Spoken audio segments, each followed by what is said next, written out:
Hello friends, if you're new, welcome to my channel. How about going down, hitting the subscribe button and ringing the bell so you don't miss any episodes. For my fans and subscribers, welcome back. Thank you for the patronage. Please remember that I now have a website that has a merch store on it. Today's topic, Origins of Satan, Satan's Earthly Kingdom. Not much else I need to say, let's get on with the video. The Christian movement became largely Gentile by 100 CE. Converts faced danger, not by Jews, but by pagans. Romans believed that the quote-unquote atheism of Christians would bring down the wrath of the gods upon everyone. And the Romans believed they were atheists because they refused to worship the pagan gods. Because of this shift, the Christian perspective of Satan also shifted. Now, instead of seeing Satan in the Jews, Gentiles saw Satan in other Gentiles through Roman persecution. This persecution complicated things for the writers of Matthew and Luke, who depicted the Gentiles in a generally favorable light. Paul complained in circa 55 CE that he faced danger from everyone, even though he only mentions persecution by the Jews. Additionally, the author of Acts records that Paul regarded the Romans as his protectors, yet he was executed on the orders of a Roman magistrate. One of Paul's disciples, in a letter attributed to Paul, called the Letter to the Ephesians, warned that Christians fought against supernatural powers. This is when the idea of Satan as a supernatural entity entered the picture. Many Christians, especially those faced with persecution, agree with this sentiment of spiritual warfare, and the author of Revelation envisions animals and monsters that he associates with Rome. And yes, I am planning on doing an entire series on the book of Revelation, and surprise, surprise, it isn't what you think. Gentile converts believed that people who worshipped pagan gods, sometimes their own family members, were driven by Satan to harass and persecute God's people. Christian preachers found that what the Jews found offensive about the new religion offended pagans even more. That is, Christians severed the bond between religion and nation. Ancient people thought that a religion and a people were firmly and lastingly linked. Because of this severance of traditional bonds, this new religion could appeal to anyone from any nation, which is why Paul wrote, quote, "There is no longer Jew nor Greek," end quote, Galatians 3:28. For Christians, there were only two types of people: those who belong to God and the subjects of Satan. So you can see that very early on in this new religion, in the writings of Paul and others, we have a polarization going on. And not only that, but we now have, like I said before, the entrance of quote-unquote Satan as a supernatural bad guy. Despite hostilities, the movement grew. Tertullian, a North African convert, boasted that Romans started to embrace Christianity. But why?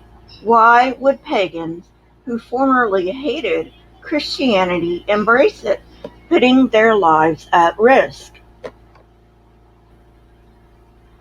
Justin and others give us clues. Justin, who came from Asia Minor, had come to Rome to study philosophy. One day he went to the amphitheater with friends to see the gladiatorial combat. In the midst of the gruesome entertainment, a group of criminals were led out to meet their death at the paws of wild beasts. Justin was surprised to see how they met their death with serenity and learned that they were Christians. He was astonished that this group of uneducated people accomplished what Plato thought was the greatest accomplishment, facing death with equanimity. Later, he found out that this was due to the conviction that their own death would only expedite God's victory over the evil that the Roman magistrates embodied. Sometime after this, Justin met an old man who told him that what he sought, self-realization, could never be found in philosophy. This man was a Christian and told Justin that the human mind was incapable of seeing the divine. This confirmed Justin's worst fears, that he was wasting his time. Justin found himself repeating, "But Plato says," and I believe him. How ironic that Christians cannot see that they do the same thing with the Bible. But my book says, and I believe it. At least Justin had the sense enough to feel foolish. Talking with the Christian, Justin realized that he could not think rationally about the divine. The older man told him that the mind was infected with demons that confused thinking. Before he could achieve an understanding of the divine, he would have to receive the divine spirit. However, in order to do that, Justin needed to have an exorcism in which he himself would have to invoke the divine spirit to cast out the demonic spirits. After considerable internal struggle, Justin assured himself that Christians had discovered great divine power that had always been there, but could only be accessed through certain rituals, beginning with baptism. Now, baptism did not start with Christianity. I will be doing an entire series on baptism. He then sought out other Christians and asked to become a candidate for baptism.